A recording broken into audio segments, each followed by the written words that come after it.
Good afternoon, ladies and gentlemen. I am Yashwendra Singh, Executive Editor of ETCIO, and I welcome you all in this webinar on API strategy to build a digital innovation platform. Organizations are working towards building a robust digital innovation platform to innovate quickly and to adhere to the dynamic business needs. Despite the escalating hype about digital platforms, enterprise technology leaders must not lose sight of the fact that the most essential basic elements of digital business platforms are application programming interfaces or APIs. APIs make digital society and digital business work by connecting people, businesses, and things. Those connections enable new digital products and business models and create new business channels. In other words, APIs are the basic of platforms, business models on which ecosystems are built. It is therefore critical that IT decision makers develop the right API strategy to fuel their journey to digital. In this very topical webinar, we will get insights into how organizations from across the world have successfully implemented API strategies, and we will also examine key foundational elements necessary for a solid API implementation strategy. To throw more light on how to develop the right API strategy, we have with us an expert today, Mr. Mehdi Mijoi, lead API economist at the API Academy. So without any more delay, let me invite Mr. Mehdi, lead API economist at the API Academy, to give his presentation. To give a little more bio about Mr. Mehdi, he has helped global organizations get the most out of APIs and microservices. He is the co-founder of API Days Conferences, a worldwide series of 2 days technology and business conference, and the co-author of OAuth.io, a platform enabling 30,000 developers to easily and successfully implement authentication and authorizations protocol in their web and mobile applications. Over to you, Mr. Mehdi. Hi, thank you very much. Hello, everybody. So I'm really glad to make this webinar about APIs and how you can go from microservice to APIs to the market, right? So this is what we will have for the next 45 minutes. And so I propose that we begin right now. So yeah, I'm a part of the API Academy. The API Academy is a team of business researchers and technical researchers on the topics of API and distributed architecture, which is part of CA Technologies. And we do research and technical business and technical research for CA on these topics. And yes, I've founded conferences. I've written industry reports, mostly on the banking industry, and I also I'm highly involved in many part of the API landscape. So, but let's dive into the content. So just so you know, the API Academy wrote a book 2 years ago about microservice architecture. It's a O'Reilly book that you can find probably if you reach your CA representative or someone at CA Technologies. They can probably send you this book or at least a link to the PDF of the book. That will be a great way to understand the culture about microservice. So microservice, it has been a buzzword for the last few years. But let's say I took a specific Devops approach in that context to explain how you would be able to link microservice to APIs to the market along the presentation. So microservice can be considered as a tool making for speed and safety, and for mostly 4 type of business objectives. The first is improve time to market, which is really important to address customers' needs the fastest possible and to lead the market on this. Enable internal reuse to stop duplicating software and begin to save money on reusing what others have built. Reduce technical debt. Instead of having big monolithic applications that are slow and you need to maintain, why not having a distributed architecture where you can definitely that reuse, but also implement more easily. And also at the end, build a complete whole app-level infrastructure to enable others internally, but also partners to build application on your platform. So general principle of microservices.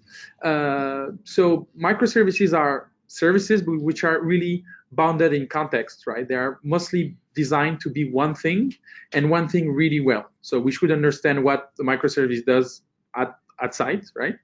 And with microservices, if we do the right governance, we assume that the output of one service is the input of some other service in the infrastructure, even if we don't know them. So this is what we call API and microservice governance. We'll talk about that. And also microservice is also about the release early, release often mindset to design and build software to be tried early, ideally within weeks instead of months or sometimes years for really big organizations. And also microservice principle is also about to use and build tools to lighten programming tasks and automating software development. So Devops approach to microservices, you will see many definitions, but I took this one really to understand why automation on the software production enable a great software development, so enable you to reach market faster. So in that context, and I really thank Mike Amundsen, my colleague at the API Academy, who made 2 great articles about that inspired my talk. So microservices are loosely coupled components running on a highly engineered system. So we will describe a little bit what does that mean.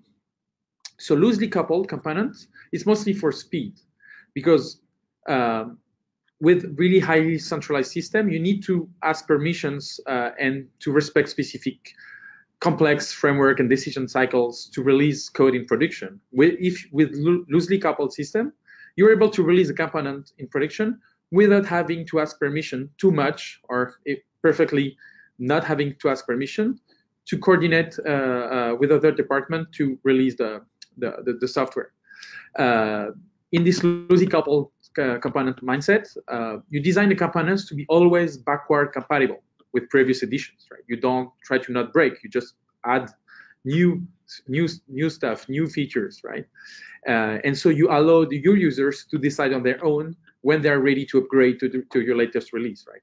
So the idea is also to not automatically remove all editions when you release new editions, so you don't break applications and you are enabled to make transitions smoothly. So that's the loosely coupled part, right? That enables speed. But what enables safety? What enables safety is the highly engineered system that microservice architecture requires. And highly engineered system is based on few principles, like automating as much as possible in the build, test, release cycle. So the idea is really to automate the maximum, so to have all the testing, all the monitoring, all the release cycles, to be sure to identify all the mistakes, all the errors, and to not put them in production. Right? And if you focus on automation, you need to put a lot of intelligence at each step, a lot of filters to be sure that the code that goes in production works well, and that's enabled predictability and consistency, and that makes features of really resilient systems. And if you are part of a big organization, resilient systems are the first feature of safe systems. And also engineered systems enable to also make independent release possible, right? So the idea is that you can release different services in different timings and without interruption from each other. So highly engineered and loosely coupled are the characteristic of a microservice architecture. So a little bit example, some may know, but it's always good to remind the thing. So this is microservice at Amazon. So it's a picture of 2009. There are a few, dozens of hundreds of services there. They call it the Death Star for the fans of Star Wars. They call it the Death Star picture, right? Because it looks like, a nebulous of services, but they are tied, they are all independently deployable, but they are loosely coupled at some point. And so Amazon, in a presentation that one engineer at Amazon explained that developers build independent services, and each services have specifically delivery pipelines, which are all completely independent. Also, Amazon has a strong governance model where if you build it, you own it, right? So because everything is independent, you also need to make the team independent, but also responsible. That's a challenge for some companies on the governance model. But that also enables to have this resilient development cycle and this resilient ecosystem of services and microservices. So some Amazon practices. So there's no coordination between teams when deploying services. Yeah, they're really independent. Each team release on its own schedule. That makes above like in 2016, 50 million deployment annually, right? And so that's a lot. And actually they pilot everything with monitoring, right? A lot of metrics, like data is the king, right? So they have host metrics, so to know if the infrastructure is running well. They have service metrics to be sure that they deliver with the SLA they promise to users. They have a lot of log analytics to know if there are errors and where do the errors come from. And they also have build metrics, so to be sure that every code has been reviewed, and if not, they can understand what was wrong in the build process. So a lot of metrics to be sure that everybody can stay independent, so they can also go back to the governance model if something is wrong and teach it to others. So the highly engineered systems have three main parts.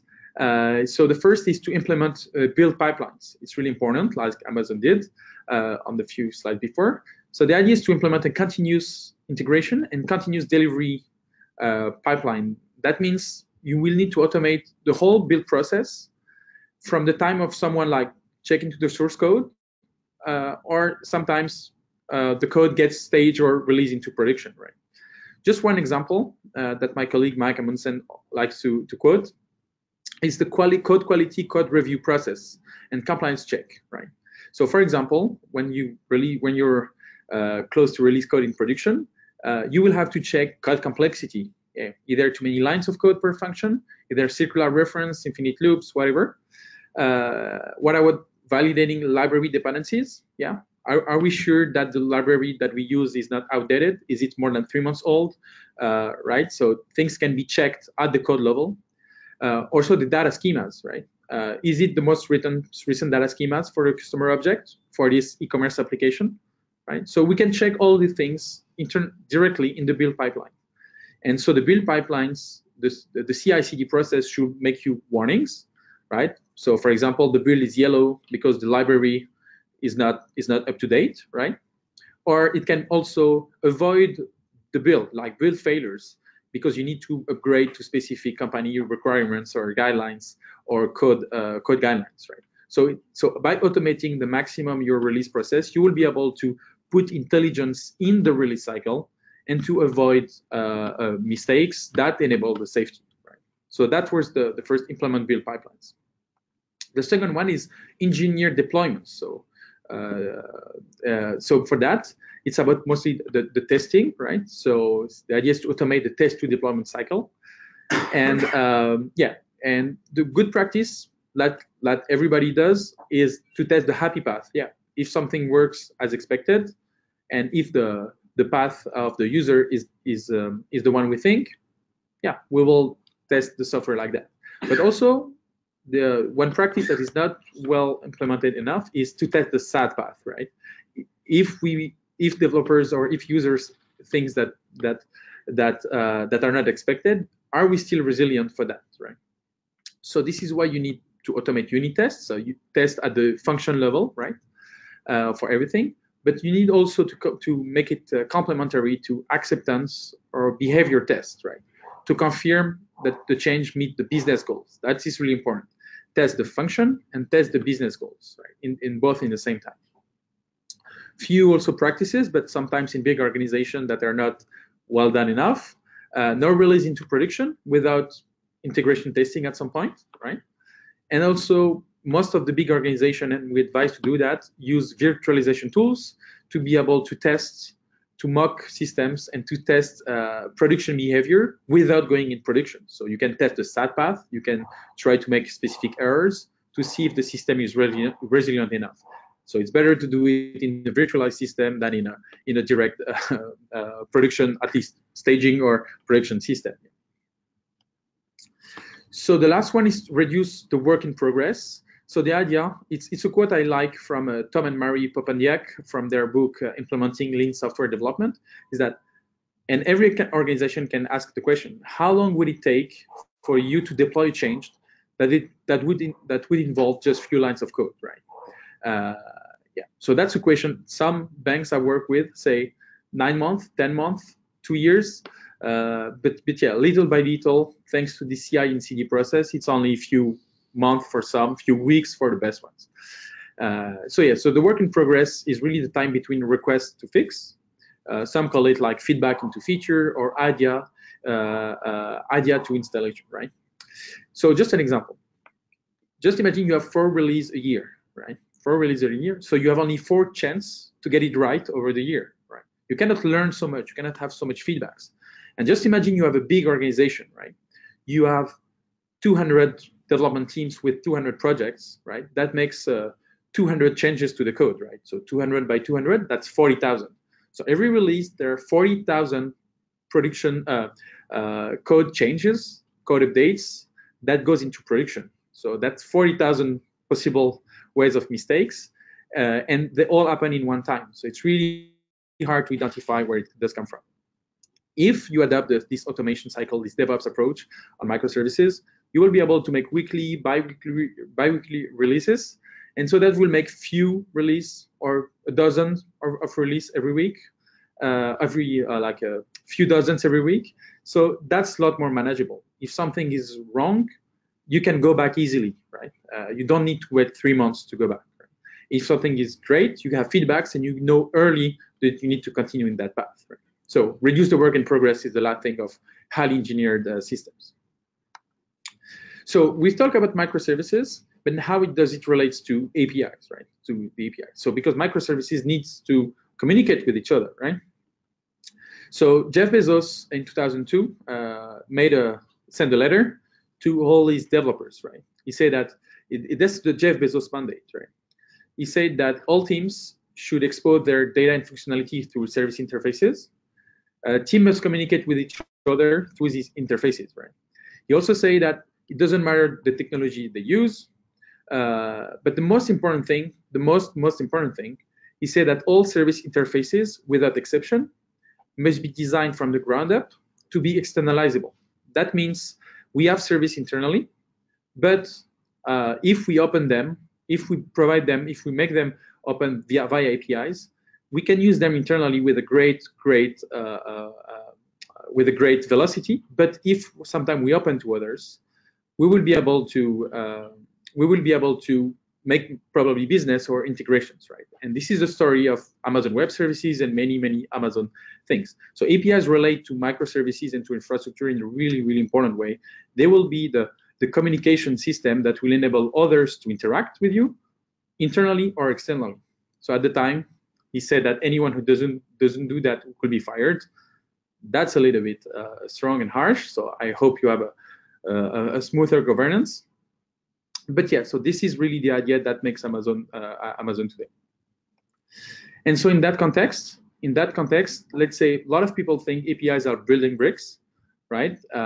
So they have a core functionality, and you expose that functionality through an interface, right? Through an API.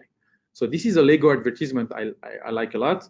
So when as software people we build technological bricks, the user, a colleague who will be using the service, another IT department, the business people of our company, a partner, a customer will see the shadow of the brick here on the window. He doesn't care directly about the brick because he wants to use that technology, that services in his own context. Right? So that's really important to understand here. So if we follow that path, let's say the body of the brick is a service and the interface of the brick is the API. So if we go microservice, right, it's a little bit smaller, right, more bounded in context, but yeah. So the API is the thing that will enable the service to connect with each other, and let's say the body of the brick is the microservice. Right? But the idea is that the idea is really to connect all these bricks together in an interoperable way that will enable innovation and faster go-to-market or more reuse.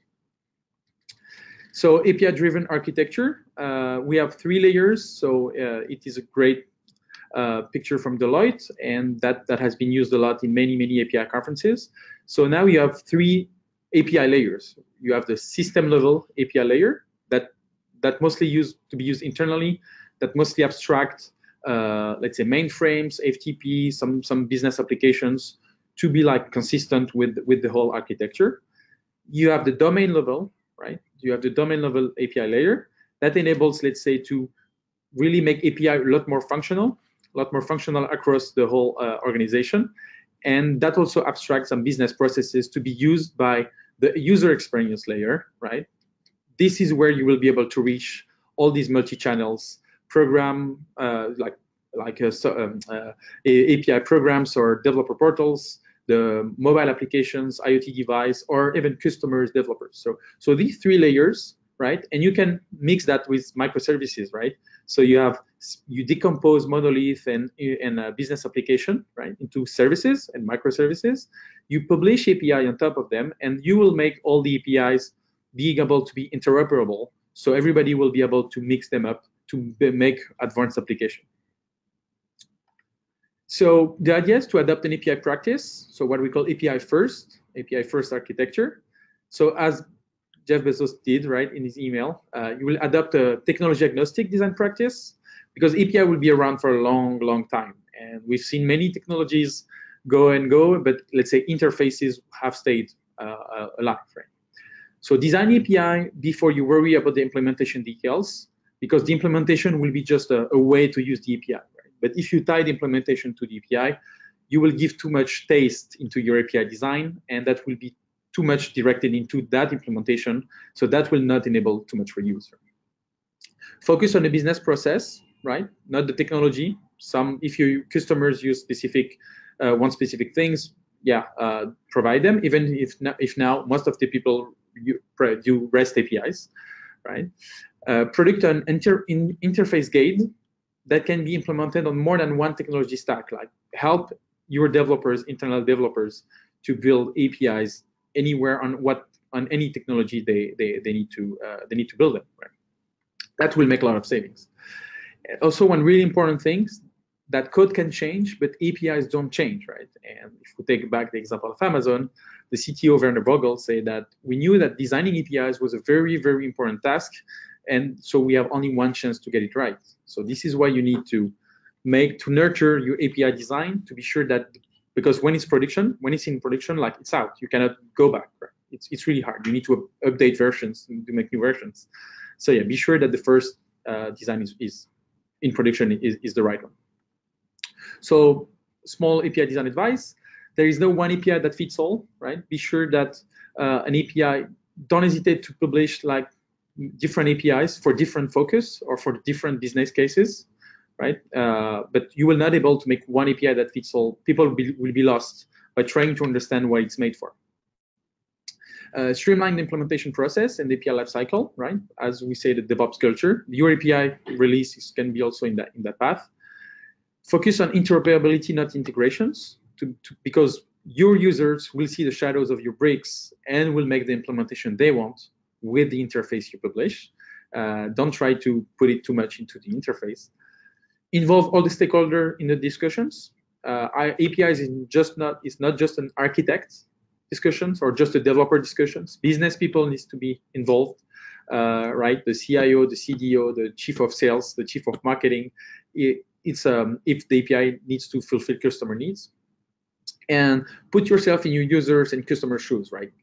It's like a famous Canadian quote, but think holes, not drills. When you go buy a drill, actually, you go buy something to make holes, right? So you don't need the people who will advise you don't need to think about the holes you want to make in your wall, not the drills you want to buy. So that's the idea here. So put yourself into your potential user shoes. Even if it's another IT department, ask them, discover what they want, what they need, and build an interface that enables them to be successful, right? Don't just build an API just on a database or a backend system. People don't want to understand the backend system model. They want to have the API that answers their needs. So that's the API design advice here.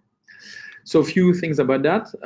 You need also to have this API culture. You need to enable low-risk API creation. You need to diminish the risk, the cost of building APIs in 3 steps. So the sketch, prototype, and build step. The sketch part is few hours. You need to put tools or buy tools or provide the tools for your internal developers or and architects to mock up APIs and sketch them to a potential need, right? And so they can get feedbacks to their colleagues or to potential customers or partner. And at this point, modification is at zero cost. It enables cheap exploration because it's few hours of work and you can change and update, right? This is the time to get out of the building and show the API design to the world. You have the prototype phase, so now it's a few days, right? We advise to use the Open API specification, so it's a open source standard that CA Technologies is supporting, right? This is the board of the specification, and that will enable you to define better the API and to begin to do your test tooling, the virtualization services, to document the API, and to check integrations if they are valid. But at this stage, the API is really not complete, right? Just have one core functionality, but it's not fully featured, right? And then you have the build stage. In the build stage, you have to manage the API lifecycle. You have to work through API design, documentation, testing, monitoring, management, policy, and then you do it on a regular basis until the job is complete. So an API builds can be completed in less than 90 days, right? To have a full feature API with the right design in production for your intended users, internally or externally. And then you have the three pillars, what I call the three pillars of API governance. So we call it at the Academy protocols, format, and vocabulary. So API governance is a really, really important topic, and many big organizations have issues with that. So there are different ways to tackle that. There is a technological way, and there is a human way, right? A people's way. The first, on the technological side, we advise to talk about the protocols, and in a document we call API guidelines. It will be a document, and again, everybody has to be involved into that. So architects, developers, data officers, business people, marketing people, if possible, to establish all the guidelines for future API publishing, right? It can look like to some software guidelines, software building guidelines, but now it's just for APIs. And also one important thing, APIs, you will design APIs, but APIs should power your business model, the business model of the company, or the strategy goals of the IT teams, right? It's not just to build APIs because they are great interfaces, and I personally love them, but the thing is, APIs are here to achieve a goal, to achieve a business goal. And so you will build these guidelines to enable others to achieve the goal, right? To really align people for the same objective. It fits reuse, right? So maybe you will tell people to oblige them to check if an API is already available that does the same thing, right? If your focus is still reusability, maybe people can be incentivized to reuse APIs or to build API that others will reuse and be promoted for that. So you can play a lot with people and technology. So go back on the technology side, the API governance pillars. So the first, protocols.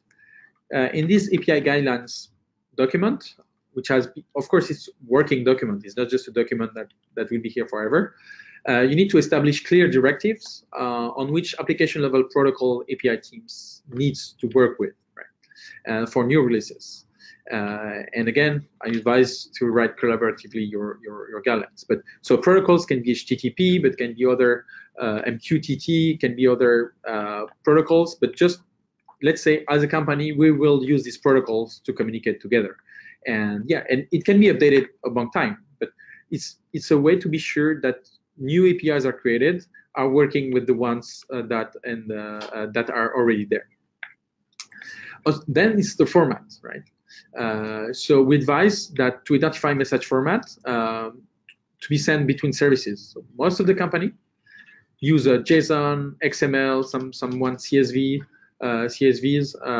but we also advise to check for more advanced message models, which contains key metadata information that are not into, let's say, just JSON-based or XML-based or CSV-based format. So these formats are like HAL, collects on JSON, right, for example, or Siren, and mostly these formats are for HTTP APIs, but there you will also have names, links, and in input form for in these documents. For binary interactions, now you can use protobuf and similar formats like gRPC or others. And but we advise in this context to validate formats using your build pipelines to make sure it's governance compliant, right? If you build to new formats, let's be sure that it goes back to this API and guidelines document and it's shared across the company. The three pillars of governance. The last one is vocabulary. So vocabulary is really important across the company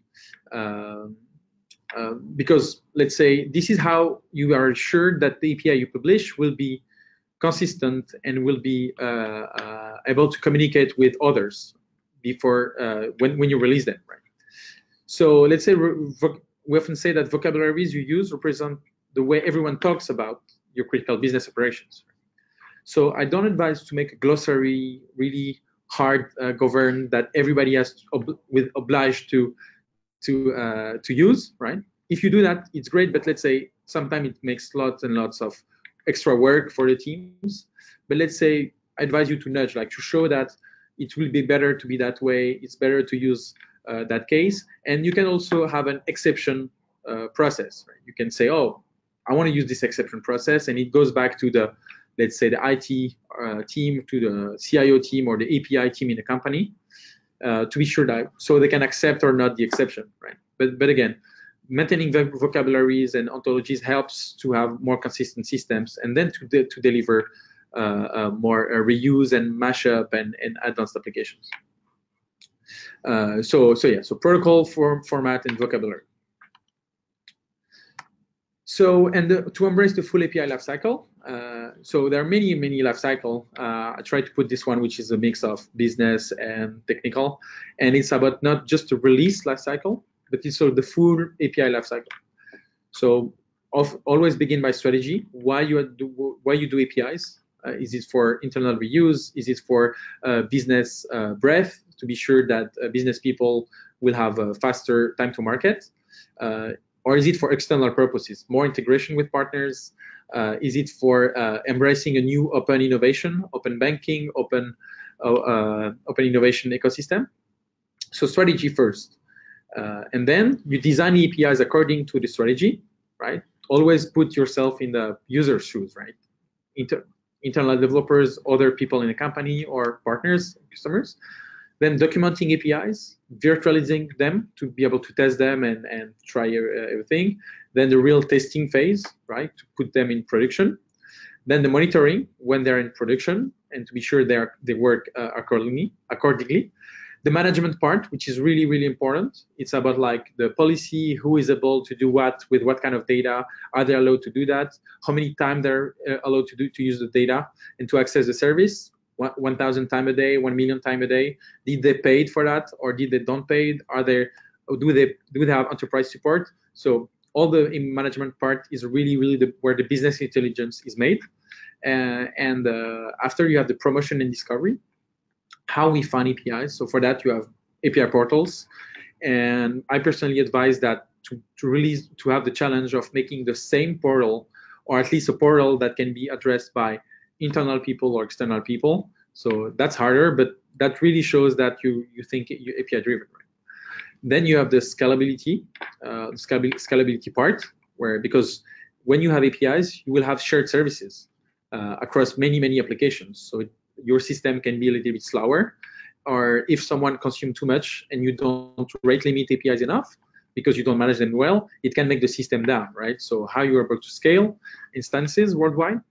And then versioning. Is the API great like that? Do we need to update it? Do we need to deprecate it because it's not? It doesn't solve the problem, the business problems, right? This is the question, and then you go back to strategy, right? So this is the full API lifecycle here. And yes, of course, it's not a step-by-step approach, but let's say this is all the things you will have to do, right? And the idea is to match investment with your current maturity, right? If you just make an API for internal people, right? So maybe on the management side, you will not put all the zero trust and really deep and hard security principles if you know exactly who will be using it, right? I personally like the zero trust approach, where you consider everybody as an external user, but just to say that you can have different level of investment technologically compared to the maturity phase of the API, right? So that's it. Also, the documentation is a great example. When it's an internal API, of course, it's always better to make tutorials and complete documentation and everything. But if you know it will be used only by, for example, Java developers, because everybody uses Java internally, why would you make a PHP SDK or Node SDK or whatever? So you just make investment to the technology your user will use. But if you do it externally, maybe you should embrace all developer programming language. So just a way to match investment and maturity phase and strategy. So this is the life cycle. After the life cycle, we have also the people, right? We have also the people. So so that's also Jeff Bezos' mandatory rule. But he said that embracing this microservice approach and this API approach, also the people needs to also change. You may know the Conway's law that companies who design systems are condemned to reproduce their organizational structure into their communication systems. So he said that, yeah, we need to change organizational structure if we adopt microservices and an API thinking, right? So he said that if you can feed a meeting with 2 pizzas, right, or if your product team cannot be fed with 2 pizzas, it's too large. So you should make a second team who will publish their own services and will be independent. So that's just to say that you also have to change how the people work. And also you also have to change the skills or make empowered people with a center of excellence or a center for enablement, because there's new jobs in this API economy, right? Again, APIs are a term that has been here since the beginning of software. They are just interface, but the new way of building them, thinking them to be potentially used externally, this is what's new, right? With web services, the same promise was there, but because of SOAP protocols and because of like local design, it was really harder to make it, and the promise really never delivered as it was intended. With APIs, we use lighter protocols, simpler design architectural style, that can scale more. So now it's possible. So, but to build this kind of interface, you need new kind of jobs. The first one is API product managers. So I work with banks where architects becomes now API product managers and needs to manage the whole API lifecycle. There can be also API owners, right? API product managers, API owners. The product managers most of the time doesn't manage directly the IT teams. The API owner also manage everything. You have also API designer, right? So like software design, but just for API. API ops, like Devops, but just for APIs, mostly for the monitoring or the release cycles. API docs writer, yeah, an API is as good as its documentation, so be sure that everything is well documented. And if the docs writer are not directly in your team, they will have this distance between the API you publish and actually what people will use, so they can really help you to make the better documentation. You also have API evangelists, so people who will develop the culture. It can be internal evangelists, people who takes the API practice and goes on their team to tell other developers in the company, other architects, what's the policy and how to build great APIs. Or external evangelists, if you're into open innovation, open banking, to reach startups and show them how to use your organization APIs.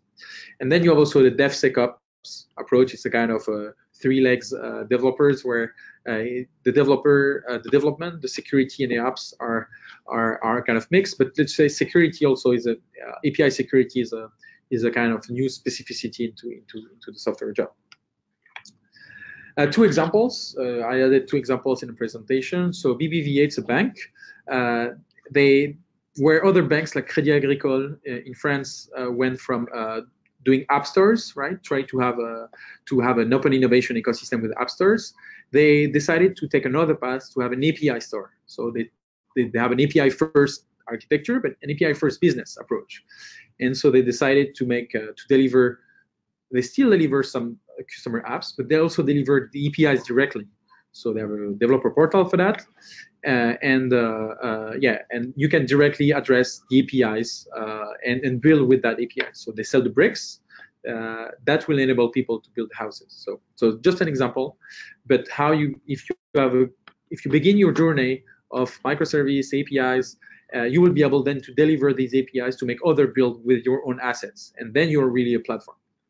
Another company, Euler MS, is an insurance company, a corporate insurance company, and let's say they had really systems APIs to use with really close partners and with other entities of the group, but they were able to make API facades, APIs of this API, to be able to deliver less knowledge, but that was fulfilling the business purposes, right? So just imagine you are an insurer, you have an API for grades. So grade is really an important asset, and you don't want everybody to have access to the original grade, right? Because they could retro-engineer the grade, and it's an important asset.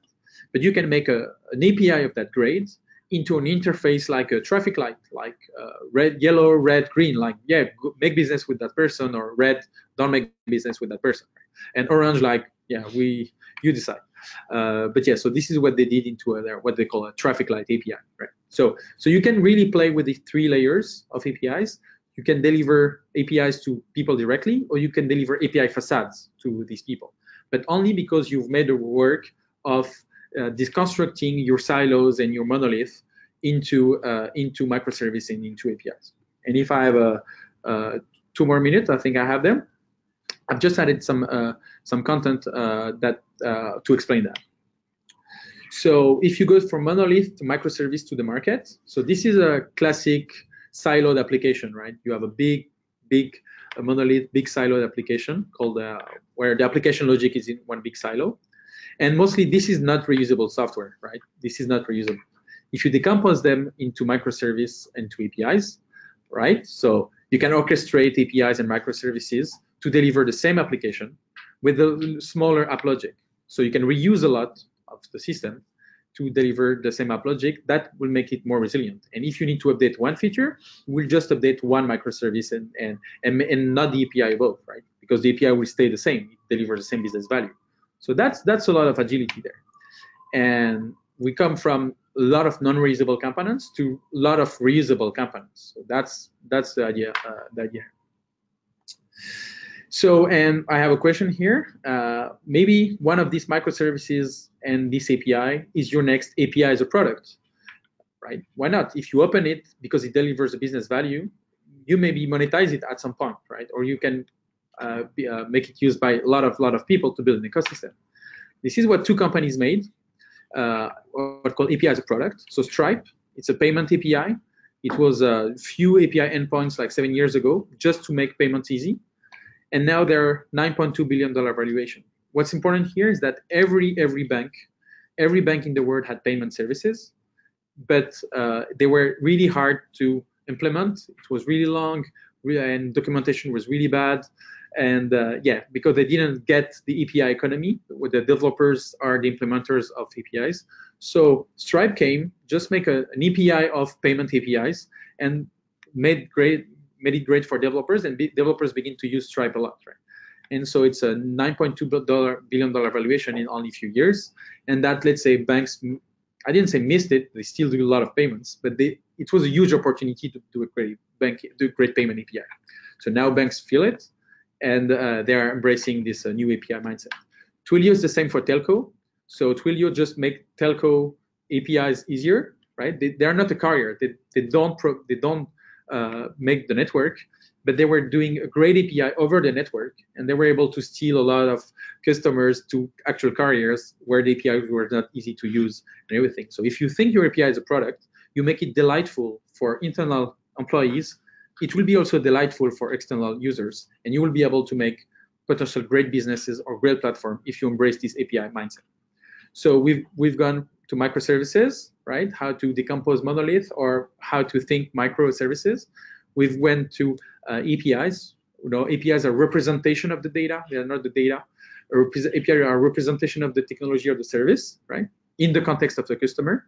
And if you think, if you develop them with the right mindset, the right design and life cycle, you will be able to deliver them as a product, to be able to open internal assets to the external world, and maybe highly monetize them, or at least make great open innovation ecosystems. Right. So that was for me today. I would just finish to say that a journey of 1,000 miles, or a journey of 1,000 microservices and API begins with a single step and with at least one great API as a product and a microservice behind.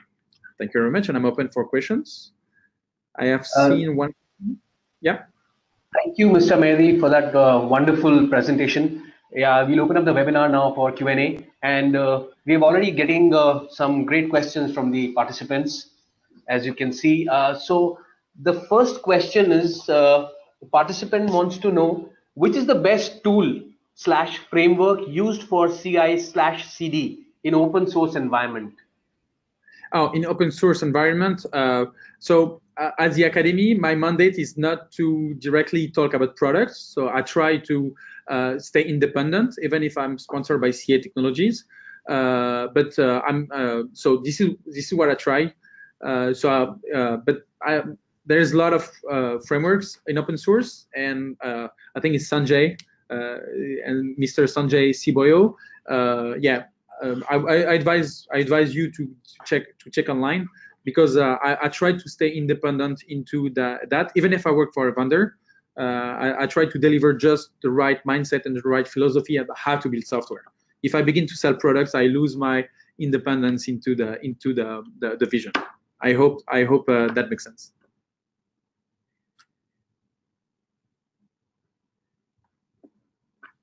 Great, Mr. Mehdi. We've got another question.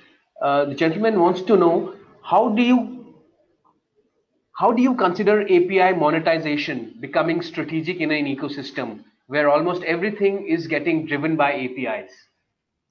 So API monetization is something that's important, but I would just say one thing about API monetization. API monetization, so Stripe or Twilio now are huge companies based on API monetization, but they also build a company around that, right?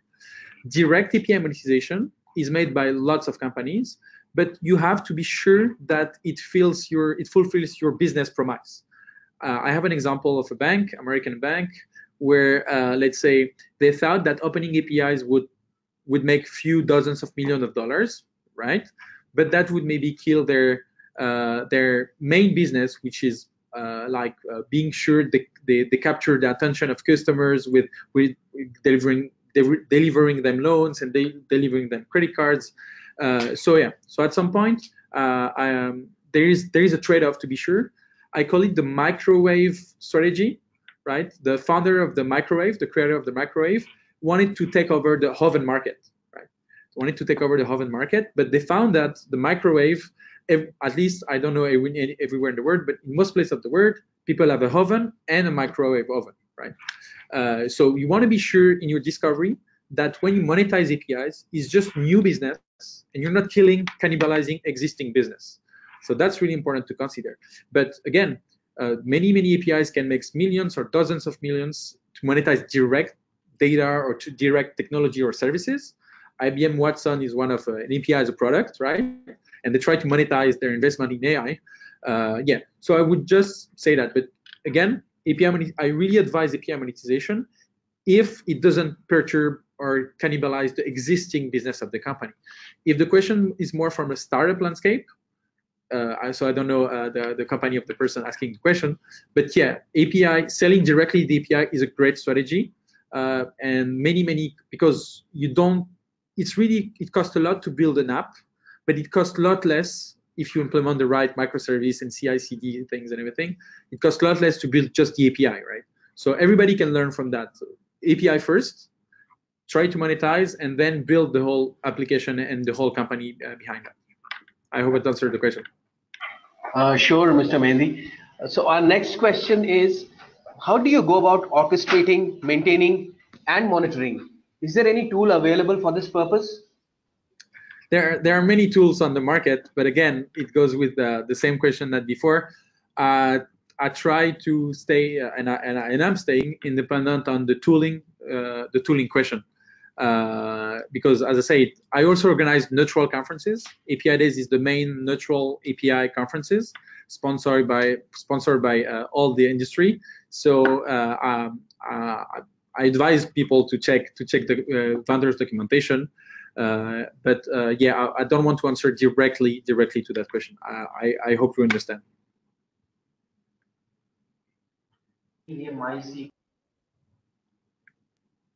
Great. Thank you, Mr. Mehdi. Yeah, thank you very much. It was really a great time for me. Thank you for the questions. And again, for the people I could not answer, there are really a lot of documentation online.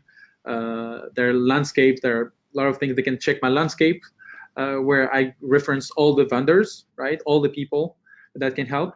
But yeah, I cannot directly answer for independent purposes.